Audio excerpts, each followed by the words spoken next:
Hello বন্ধুরা, আমি আজকে দেখুন মাছ নিয়ে নিয়েছি।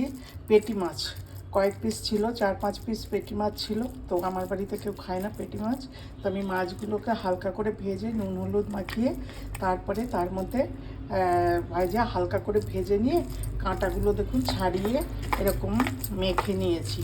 হ্যাঁ, এখন আমি এদিকে দেখুন আমি কড়াইতে তেল বসিয়ে দিয়েছি। এবার এটার মধ্যে আমি টমেটো এক এক করে টমেটোগুলো একটু দিচ্ছি। হ্যাঁ, হাফ করে দিচ্ছি, এগুলো একটু ফ্রাই করে নেব। আর তার সঙ্গে আপনি পেঁয়াজগুলো, হ্যাঁ পেঁয়াজগুলো হাফ করে নিয়েছি, পেঁয়াজগুলো দিয়ে দিচ্ছি। হ্যাঁ, এই যে পেঁয়াজগুলো দিয়ে দিলাম। হ্যাঁ, তারপরে আমি কয়েকটা লঙ্কাও দিয়ে দিচ্ছি। হ্যাঁ, তেলের মধ্যে লঙ্কা দিলাম। এবার কয়েকটা রসুনও দিয়ে দিচ্ছি। হ্যাঁ, দেখুন আপনারা, রসুনও দিয়ে দিলাম। এবার একটু আদা কুচিও দিয়ে দিচ্ছি। সবগুলো আমি একটু ফ্রাই করে নেব। তো তারপরে লঙ্কার একটু দিয়ে দিচ্ছি। হ্যাঁ, এগুলো একটু ফ্রাই হয়ে যাক, এটাকে উল্টে দিই। হ্যাঁ, এবার দেখুন, হ্যাঁ সবগুলো উল্টে দিয়েছি। এবার একটু ফ্রাই হোক। আর এটার মধ্যে আমি একটু ইয়ে নুন অল্প একটু দেবো। হ্যাঁ, তো একটু ফ্রাই হোক, তারপরে নুনটা দিচ্ছি।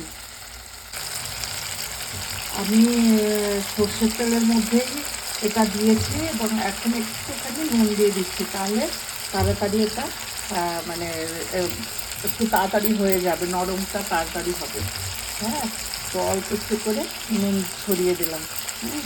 এবার এটা একটু টাইম লাগবে, 5-10 মিনিট তো লাগবে। হ্যাঁ, তো এটা হতে দিই। দেখুন, আমি এই যে উল্টে দিচ্ছি। হ্যাঁ, টমেটো পেঁয়াজ সবগুলোকে একে একে উল্টে দিচ্ছি। উল্টো পিঠটা এবার একটু হোক। এই পিঠটা হয়ে গেছে, বা উল্টো পিঠটা হোক।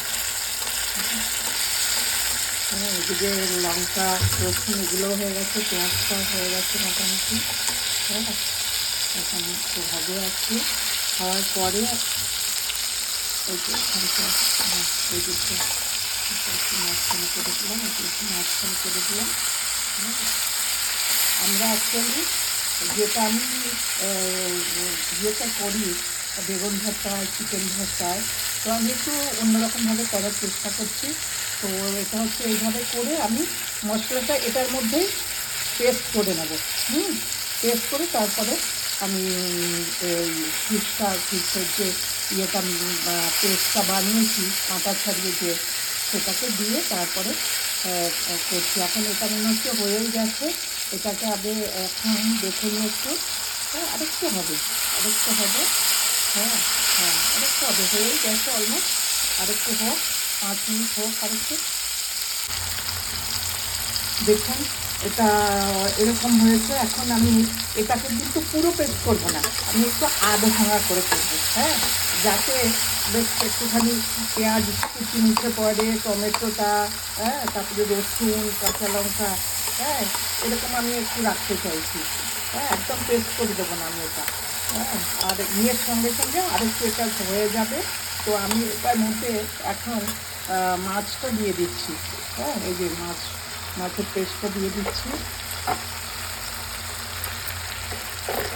হ্যাঁ, মাছের পেস্টটা পুরোটাই দিয়ে দিলাম। হ্যাঁ, এভাবে আপনারা যদি করেন, অনেক সময় কী হয় দেখবেন নেমন্তন্ন বাড়িতে বা বাড়িতে 2-4 দিন পুরনো মাছ থাকলে তখন আর ঝোল টোল খেতে ইচ্ছে করে না। হ্যাঁ, তখন এরকম একটু করে করলে হ্যাঁ আপনার মাছটাও খাওয়া হয়ে গেল, আর একটু চটপটে ভাবও এলো। এটা আপনি কাটলেটের মতো ইউজ করতে পারেন, বা এটা ভর্তা হিসেবেও খেতে পারেন, বা বাচ্চাদের টিফিনের জন্য হ্যাঁ ব্রেডের মাঝখানে হ্যাঁ দিয়ে ওটা একটু বার্গার বানিয়ে দিলেন, এটাও বেশ খেতে ভালো লাগে। হ্যাঁ, তো আমি এক্ষেত্রে সেজন্য একটু ইজি করার জন্য আমি আর পেঁয়াজ টাজগুলো পুরো মানে কুচি করিনি, এইভাবে আধ ভাঙা করে করছি। হ্যাঁ, এতে একটু খেতে বেশি ভালোই লাগবে। তো আমি এর মধ্যে দিয়ে দিচ্ছি, দেখুন একটু জিরে দিয়ে দিচ্ছি, অল্প একটু জিরে দিলাম। হ্যাঁ, 1 চামচ মতো ধনের গুঁড়ো দিচ্ছি। আর আরেকটু হলুদ দিয়ে লাগবে মনে হচ্ছে, একটু হলুদের গুঁড়ো দিচ্ছি। আমি অ্যাকচুয়ালি রান্নাতে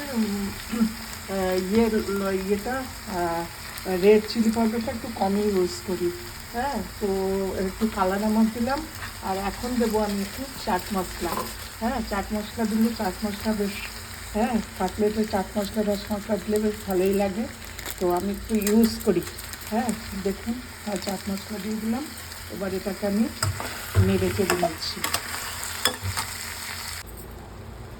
দেখুন বন্ধুরা, হ্যাঁ, এই ফিশের ভর্তা, কাতলা মাছ, অ্যাকচুয়ালি এটা কাতলা মাছের পেটি, কাতলা মাছের পেটি দিয়ে করেছি। তো এটার ভর্তা হয়েই গেছে। আমি ওপর দিয়ে অল্প একটু তেল ছড়িয়ে দিয়েছি।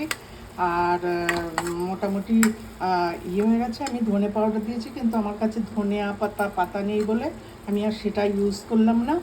তো এখন আমি সার্ভ করে দেখাচ্ছি আপনাদের। বন্ধুরা, কাতলা মাছের ভর্তা তৈরি হয়েছে। হ্যাঁ, খুব একটু সিম্পল ওয়েতেই করলাম আমি, ঝটপট যাতে হয়ে যায়। সব সময় সময় থাকে না তাড়াহুড়ো করে সময় দিয়ে করার, তো সেজন্য আমি এভাবেই করলাম। তো ভালো লাগলে আপনারা রেসিপিটা অবশ্যই ফলো করবেন, আমার চ্যানেলটা ফলো করবেন, লাইক করবেন। আর কোথা থেকে আপনারা দেখছেন সেটা যদি জানতে পারি খুব ভালো লাগে। আর যদি ইচ্ছা হয় আপনাদের, আপনারা কমেন্টও করতে পারেন। হ্যাঁ, ঠিক আছে। তো ঠিক আছে, ভালো থাকবেন সবাই, সুস্থ থাকবেন, পরে দেখা হবে।